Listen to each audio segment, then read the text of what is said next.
समझ नहीं आ रहा अपने सैलरी इंक्रीमेंट का क्या करूं। बेटा इतना क्या सोच रहा है? अपने म्यूचुअल फंड्स के एसआईपी का टॉप अप करा ले। This is the right time. क्या? समझ में नहीं आया। बेटा इतना क्या सोच रहा है? अपने म्यूचुअल फंड्स का एसआईपी टॉपअप करा ले।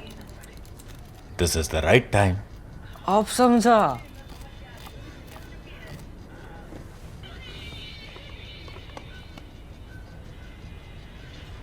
Mutual fund investments are subject to market risks. Read all scheme related documents carefully.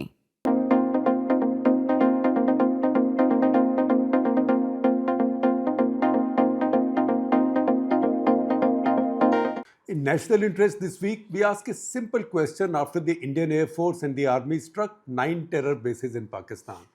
What's the question? Why do nations have armies?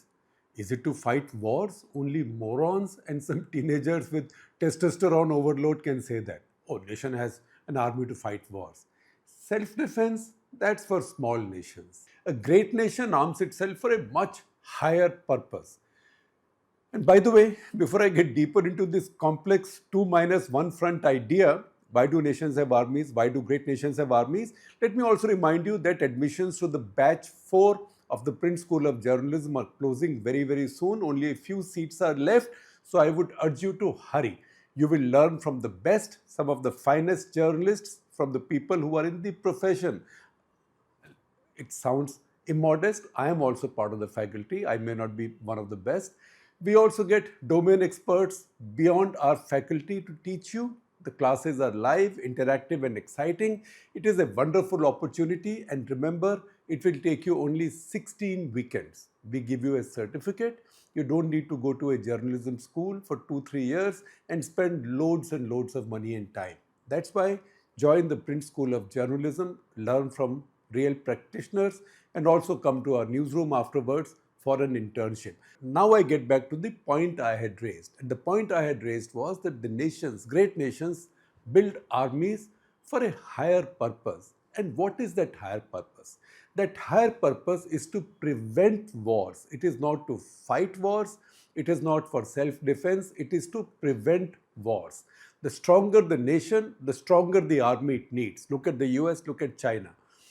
Not to conquer territory or bully others, but to keep distractions out of its sovereign spaces. In one word, deterrence.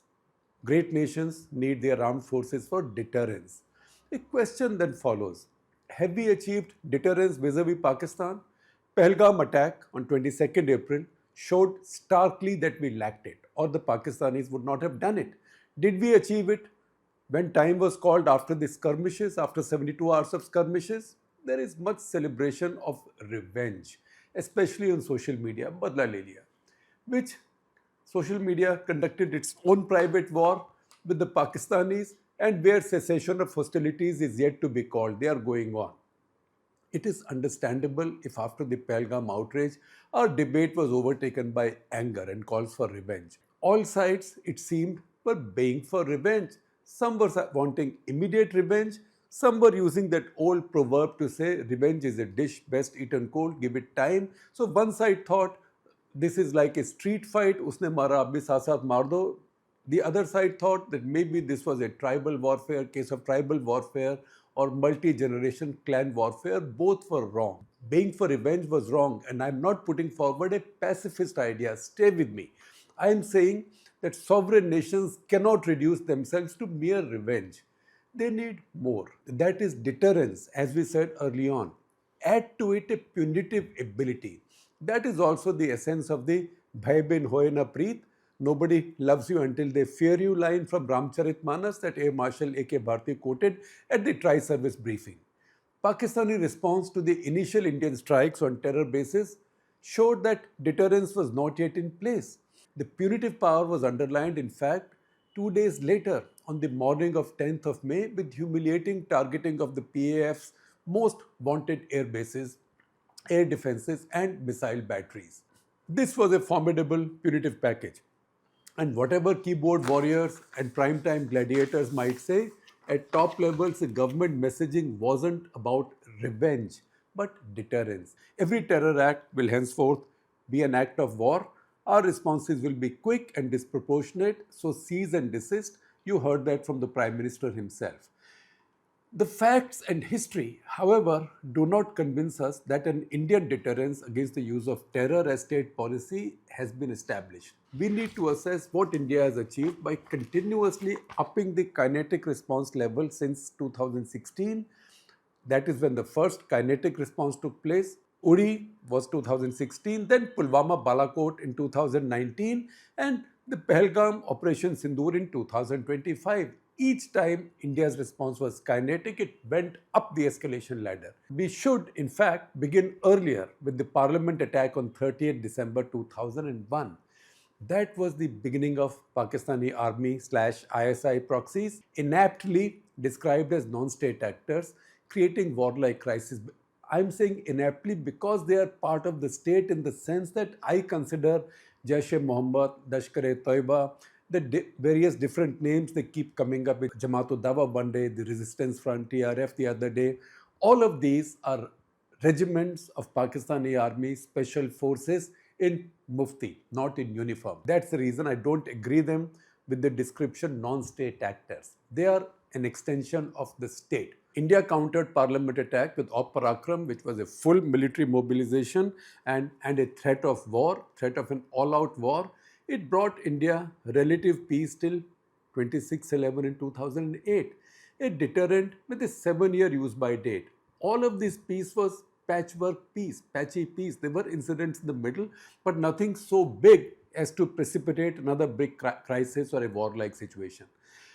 That India caught Ajmal Amir Kasab alive and produced phone recordings, American citizens were killed, and Jews were specifically targeted, shamed Pakistan, exposed it, and brought global opprobrium.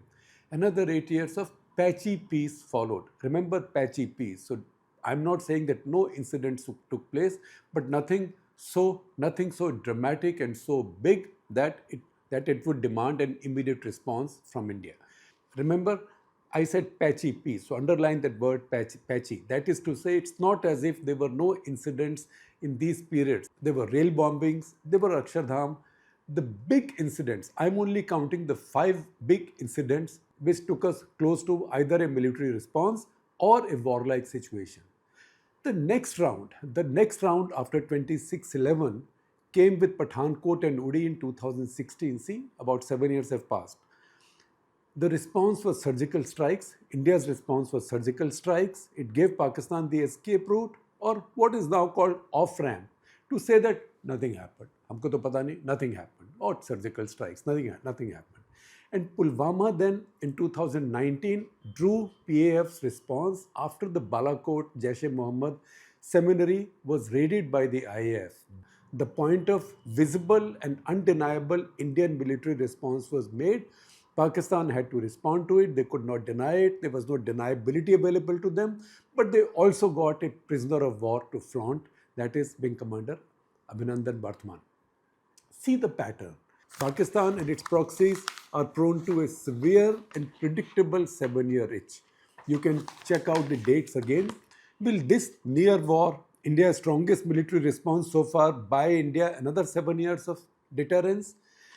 India can do better. India can expect better of itself.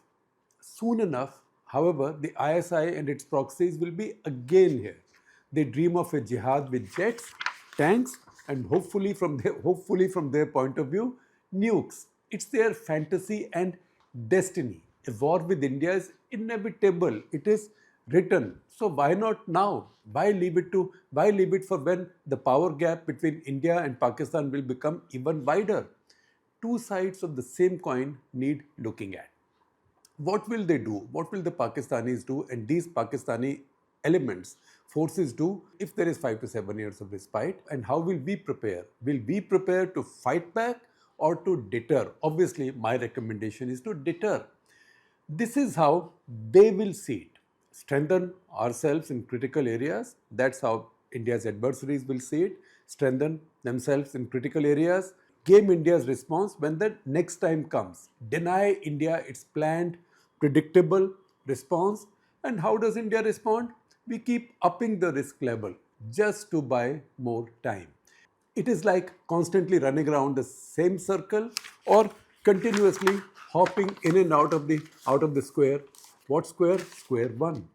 This is not how an aspiring big power and a bountiful economy plans security for its future generations. It can't leave them prisoners to this same 7-year itch. That's why, after this is over, look generations ahead. Plan your security like that. Spend more on defense, taking it up to 2.5% of your rising GDP in the next 3 years. This year's 1.9% of GDP is even lower, hold your breath, than under Jawaharlal Nehru in the year before 1962 war. To give you an idea, to give us an idea of how much would it mean, even a 0.1% increase, right? Say from 1.9% to 2% of GDP will give you the equivalent today of about $4 billion to invest. Where do you invest it? And as you go up and your economy keeps growing and you keep increasing this percentage of GDP, just reach 2.5 or don't have to go to 4, right? India has a large GDP now. When you get this additional money, invest this additional money in whatever will build critical abilities to punish and deter Pakistan the next time without leaving it any scope to retaliate. Potential to block Malacca Strait can wait. India has to redefine its priorities for here and now. Because in any case, we must watch what's going to happen with Quad or whether it will outlive Donald Trump. The central point is we can't always keep ruining our two-front situation and spreading ourselves thin. Focus all fresh additional spending. Whatever you've been spending so far, that's okay. You are preparing for two fronts, that's fine. But focus all fresh additional spending on just one front for 5 years. The IAF must get more and even longer range standoff weapons, fill up its number plated squadrons. When a squadron ceases to exist, when you retire one type of aircraft, then that squadron is described as number plated, which means the number of the squadron exists, but it has no planes, it has no personnel. When new planes come in, then the same squadron can come back to life. So I'm saying fill up its number plated squadrons. I'm not saying go to 41 squadrons or 42 squadrons. Just fill up its number plated squadrons over the past 15 years or so. The target has to be to switch more than half of the IMF fighter forces into genuine beyond visual range BVR capability with new ASA radars, ASA or ASA equivalent radars. Swadeshi or imported doesn't matter.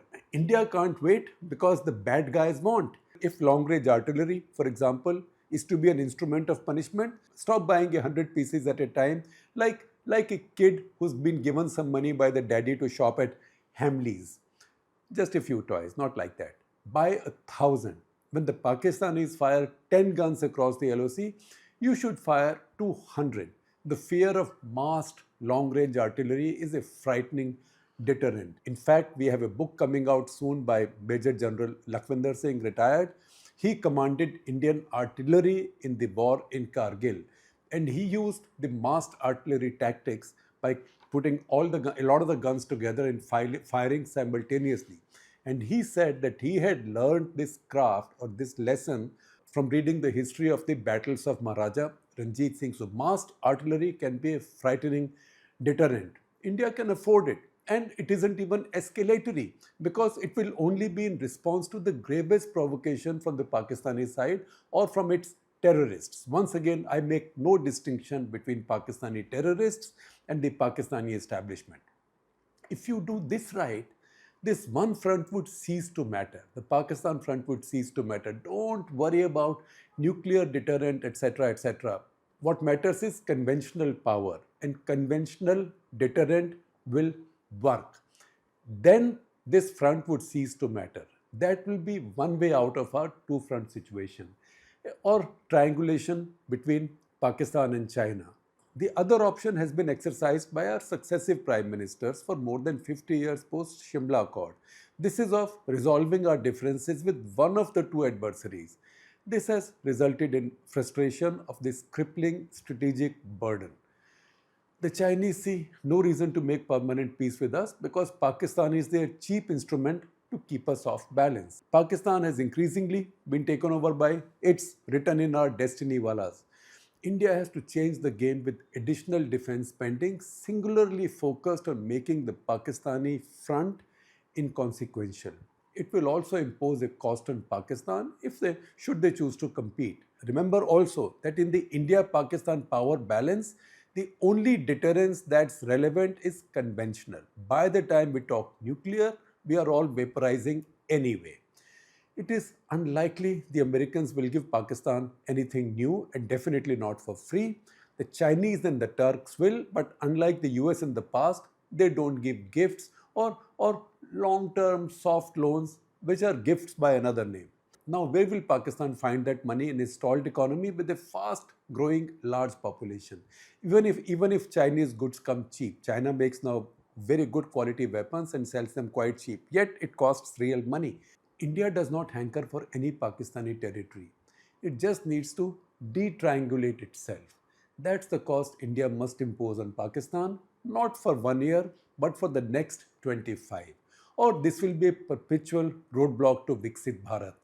A big economy with faith in its future needs defense that isn't just impregnable, but deters at least one of its two adversaries. So far, the Modi government has choreographed this well. Next time, however, a new playbook will be needed because be sure there will be a next time. The lesson of Operation Sindoor is to promise ourselves that next time will never come.